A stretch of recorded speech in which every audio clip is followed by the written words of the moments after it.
Okay, let's go over how to draw Palworld again, all right? We're jumping in here, and this one we're going to go over Pengulett. It's going to be simple, easy for beginners, and in 5 minutes you're going to know how to draw it as well, all right? So let's go through it together step by step. Going to go over here now, and I'm going to start by drawing a slightly curved line. Pretty long ways right here across the paper. Okay. So we're going to start over here on this edge, and I'm going to kind of pull upward over here, up, almost like it's kind of like a dumpling or something, if you ever eat one of those. Reminds me a lot of like a dumpling shape. So it's a little bit, it's all the weight is at the bottom right here, but then the top is a little bit pointed out. Not pointed, but it's a little, less, heavy on the top. Let's go over here now. We're going to go over here. We're going to go curve upward into that almost ponytail. Down over here. Pulling up just a bit and pulling down. Cool. Good stuff right there, right? We're going to find the beak, which it is, well, before the beak, let's go into the body. So outward over here for the body, and we're going to pull down. Okay, let's just say that line is a little bit higher than halfway, that line. So we're going to go over here, pull down. So it's almost as big, pretty much equally as big as the top, where you can make it even bigger. Curve across the bottom here. All right. And don't go too far because we want to like wrap it back in, right? Don't forget to hit the like, by the way. If you like Palworld, hit that like right now if you can. If you love Palworld. Because that really lets me know what to draw a lot more of or what to focus on. So we're going to curve over here, connect those lines as so. This is a little bit more of a square. Think about two marshmallows mashed together. That's kind of like, I would say, the best way to think about it. Out over here now for the foot. Sticking out underneath. And it's just got these three little bump, right? Shapes.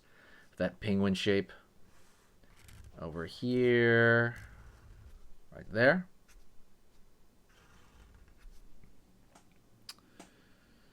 All right, we're going to go pull out over here for the wings now. So get ready for that. Pull out over here, out. Pull in just a bit. Throw a little some texture at the very end of that, but not much. And then pull up. See, it gets bigger out here, and it gets smaller when it reaches toward the body. Out over here. Gets smaller as it gets toward the body there, right? Thinner.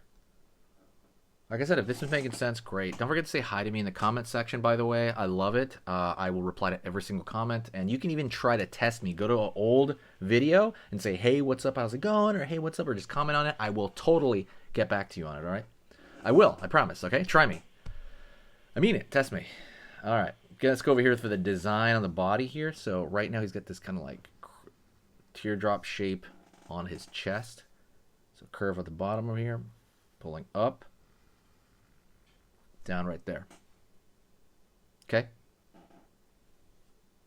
We're going to go roughly about halfway into this, and he's got like a pattern on his stomach, kind of like a curve pattern, but I'm going to start from over here, then pull to this area, but slightly curve it. Nothing too hard. Going to go over here now, do the exact same thing. Slightly curve as it comes down to the lower portion of the body there. Let's do the exact same thing over here at the end of the this guy right here. So at the end of his wing, and same thing on this side. It's like a slight curve, right? A lot of these curves are subtle, and you want to kind of make it obvious like that. Stick around, by the way. We're almost done. Okay, please stay with me. We're almost done.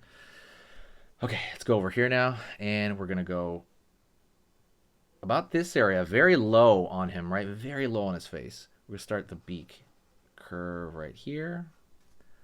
Make it generally wide, maybe like a third of the whole thing. You can make it less, you can make it more, it's up to you. And then curve along the bottom. Remember, you're trying to get the impression of something. You're not like a machine, you're not a copy machine, you're not gonna just, print this out or anything like that. What you're doing is you're getting the impression of the character, right? And we all draw slightly different, so don't worry about things being wrong, like too big or too wide or any of that. If I draw this again, it'll be a little bit different, just like a slightly bit, right? That's just kind of the way we work. We're going to go over here and draw his eyes. So curve down like that. go over here. He's got this angry eye kind of look going on, and then curve up over here. Got that angry eye. And I'm gonna over here throw a huge U shape. Same thing on this side. Go over here, huge U shape. Right there. All right. Just gonna keep track of that. Don't be intimidated or anything like that. And I want that angry look. I think the angry look kind of works for him. We're gonna go over here. Same shape again. Over here on this side, same shape again. Obviously, it's like people and iris kind of thing. But I want to fill in this shape right here so that it reads better to the viewer. So I'm just going to fill this in. If you have pencil, it's probably easier. But I'm going to use a marker over here. And if the marker's kind of dry, be careful. It might just stay dry there. Let's just fill it in. Let's fill it in together. There we go. Good stuff, right? Good stuff right there. Okay. Now over here in this area, I want to thicken the line just a little bit. That top, that angry eye, right? That angry portion of the eye. Just thicken that out a little bit. We're almost done, okay? Don't worry. Stay with me. We're almost done. And now, over here, we're going to do the change in color. And this is kind of the last thing, right? Start over here. Pulling up. And if you can get it thin, do the line thin, if you can, okay? Because I understand, like, if you can't get it thin, it might kind of like, be too thick and it'll look like he's wearing glasses. But don't worry, again, like I said, it doesn't truly matter that much. But let's do that. We're going to curve down over here at the edge. I'm trying to go light on the marker. I'm trying to go light so that the line comes out thinner on the marker. Curve over here. And I want to curve around the outside and it hits down right there. So it looks more like a color change. And there you go. Wait, hold on. One last thing. I forgot. The color change right here in his ponytail. So go up, repeated pattern, down over here, up, down. And that is it. That is Pengulett, right? Thank you so much. You are awesome. What I want you to do is I want you to stay here and we're going to do another drawing video together, okay? By the way, don't forget the Palworld playlist. That thing is booming right now, okay? But what I want you to do is stay here and we're going to do another drawing lesson together, okay? So I want you to sit down, be chill, okay? Get your stuff together, right? Like, reset, right? Reset, maybe change your paper, and we're going to do another drawing lesson together right now. So let's get started right about now. Okay, so that was amazing. You finished this lesson, but keep it going. Keep the art practice going by clicking this video right here. It's going to be within the same theme, and you want to keep it rolling to get better and better and better and get that art flow going. So click right here.